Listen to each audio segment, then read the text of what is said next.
You know it, you love it, you hate it. It's the largest social network in history. Facebook has literally changed the way we communicate with one another. But what's the story behind the giant? How did it go from a college side project to becoming a platform used by billions of people across the globe? Ow.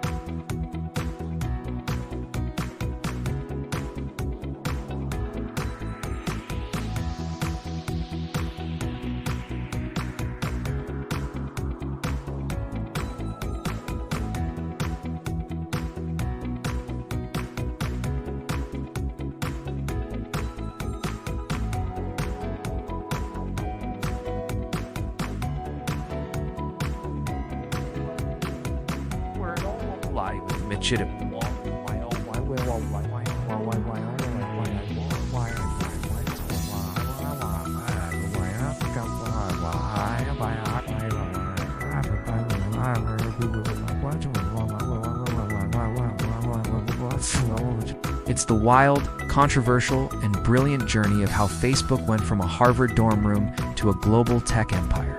This is the story of Facebook. In February 2004, Mark Zuckerberg was just an average college freshman at Harvard University, living in a campus dormitory. He was studying computer science, and like any other kid his age, he had no clue what he was doing with his life. That all changed when he heard about an interesting little project. At the time, Harvard had recently launched a new online portal for students called FaceMash. The idea was simple. You could upload 2 photos of students and then let other students vote on which one they thought was better looking.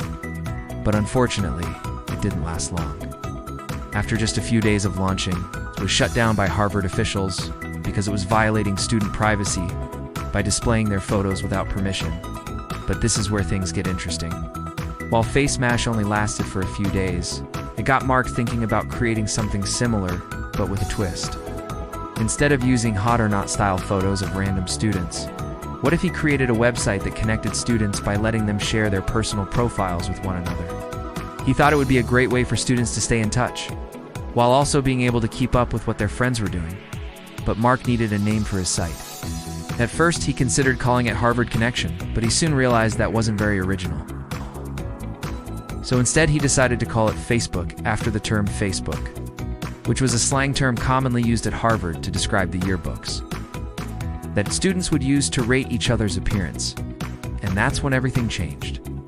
In the beginning, Facebook was just a simple website with basic profile pages for students to post their photos and personal details. But it didn't take long for it to catch on. Students loved the idea of being able to connect with their peers and see what they were up to. And Mark was spending most of his days coding new features to add on to the site. But all good things must come to an end.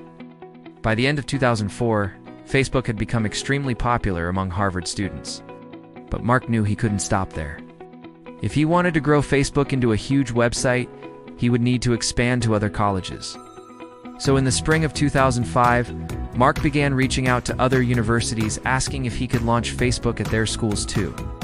But he soon realized that it wasn't going to be easy. Most universities were uninterested in working with him, and some even threatened to sue him for trying to build a website that mimicked their own. But Mark wasn't giving up. He continued to reach out to other colleges until finally in September of 2005 he was given permission to launch Facebook at Yale. This was a major win for Mark, because now he could prove to other universities that Facebook was a legitimate and safe website. With Yale on board, Mark began expanding Facebook to other Ivy League schools such as Columbia, Cornell, Dartmouth, Brown, Penn, Princeton, and MIT. Soon enough, it wasn't long before every single Ivy League school was using Facebook. But Mark still wasn't done. He wanted to make Facebook available to every single college student in America. So he began reaching out to non-Ivy League schools too. Before long, Facebook had become the biggest social network in the college space. By the end of 2006, Facebook had over 2 million users. It seemed like everyone was on the site posting their daily updates and connecting with old friends. But Mark knew he couldn't stop there. If he really wanted to take Facebook to the next level, he would need to expand to non-students too. That's when he made the decision to open up Facebook to high school students. But Mark knew this would be a challenge, because unlike college students, high school students were significantly younger, and wouldn't necessarily have the same interests. But he decided to go for it anyway. In the beginning, Facebook wasn't very appealing to high schoolers. It felt like it was a website made for their parents. But Mark quickly realized he needed to make changes if he wanted to attract younger demographics. So in June 2008, Facebook rolled out a brand new feature called Groups. This allowed users to connect with others who shared the same interests. Suddenly, high school students found more value in Facebook because they could now connect with others who liked the same music, TV shows, or movies. But Mark wasn't stopping there. He wanted to make Facebook as appealing as possible to everyone. So in July 2008, Facebook rolled out a feature called Events. Now users could create events and invite their friends to attend. This proved to be extremely popular, especially among the younger crowd. Facebook had officially become a mainstream website used by hundreds of millions of people. But Mark still wasn't satisfied. He wanted to take Facebook to the next level. In March 2009, Facebook rolled out a feature called Ticker. This showed users a live feed of their friends' activities, including what they were posting, who they were interacting with, and even their location. Users loved this because it gave them a real-time look into their friends' lives. But this is where things get interesting. A lot of critics argued that Facebook's Ticker feature was too invasive and violated user privacy. Some even accused Facebook of stalking because it showed users a live feed of their friends' activities. But Mark ignored the haters and pressed on. In the following months, Facebook continued to grow at an insane rate. By April 2010, it had over 500 million users. That's when Facebook officially became the largest social network in the world. But as Facebook grew larger and larger, it attracted a lot of unwanted attention. In early 2011, Facebook became the target of one of the largest cyber attacks in history. Hackers broke into Facebook's servers and stole data on 90 million users. Facebook quickly worked to fix the issue, but it was a wake-up call for Mark.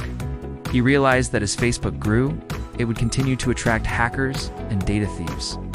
But this is where things get interesting. Instead of taking the defensive approach, Mark decided to take a proactive approach.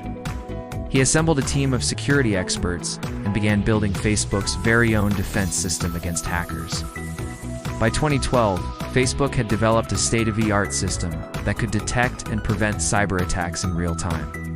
This proved to be extremely useful because it allowed Facebook to focus on growing instead of worrying about being hacked. As you can imagine, this rapid growth didn't come without controversy. People began criticizing Facebook for invading user privacy and spreading fake news. But despite all the hate, Facebook continued to grow. Today, Facebook is bigger than ever before. It boasts over 3 billion monthly active users and is one of the most valuable companies in the world. It's become a true tech empire. But despite all its success, Facebook still faces a lot of challenges. Regulators around the world are cracking down on big tech companies, and Facebook is right in the middle of it. But CEO Mark Zuckerberg remains optimistic. He knows that Facebook has faced challenges in the past and overcome them, and he's confident that they will do the same thing once again. If you're skeptical of Facebook's future, you're not alone. The industry experts believe that Facebook is a dying platform. The haters couldn't be more wrong.